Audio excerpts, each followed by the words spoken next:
Now the young boy Samuel was ministering to Yahweh before Eli.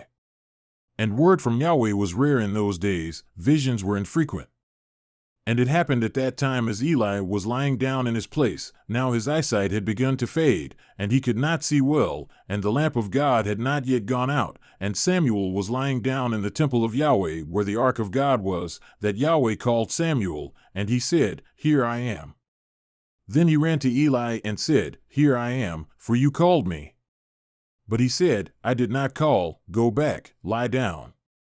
So he went and lay down. Then Yahweh called yet again, Samuel. So Samuel arose and went to Eli and said, Here I am, for you called me. But he answered, I did not call, my son, go back, lie down. Now Samuel did not yet know Yahweh, nor had the word of Yahweh yet been revealed to him. So Yahweh called Samuel again for the third time. And he arose and went to Eli and said, Here I am, for you called me. Then Eli discerned that Yahweh was calling the young boy. And Eli said to Samuel, Go lie down, and it shall be if he calls you, that you shall say, Speak, Yahweh, for your slave is listening. So Samuel went and lay down in his place. Then Yahweh came and stood and called as at other times, Samuel. Samuel. And Samuel said, Speak, for your slave is listening. And Yahweh said to Samuel, Behold, I am about to do a thing in Israel at which both ears of everyone who hears it will tingle.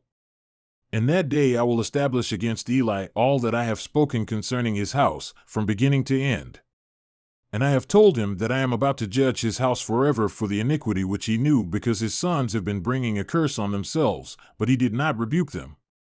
Now therefore I have sworn to the house of Eli that the iniquity of Eli's house shall not be atoned for by sacrifice or offering forever. So Samuel lay down until morning. Then he opened the doors of the house of Yahweh. But Samuel was afraid to tell the vision to Eli. Then Eli called Samuel and said, Samuel, my son. And he said, Here I am. And he said, What is the word that he spoke to you? Please do not hide it from me.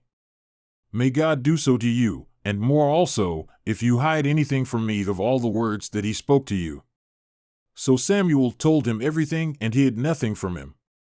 And he said, It is Yahweh, let him do what seems good in his eyes. Thus Samuel grew, and Yahweh was with him and let none of his words fall to the ground. So all Israel from Dan even to Beersheba knew that Samuel was confirmed as a prophet of Yahweh. And Yahweh appeared again at Shiloh, because Yahweh revealed himself to Samuel at Shiloh by the word of Yahweh.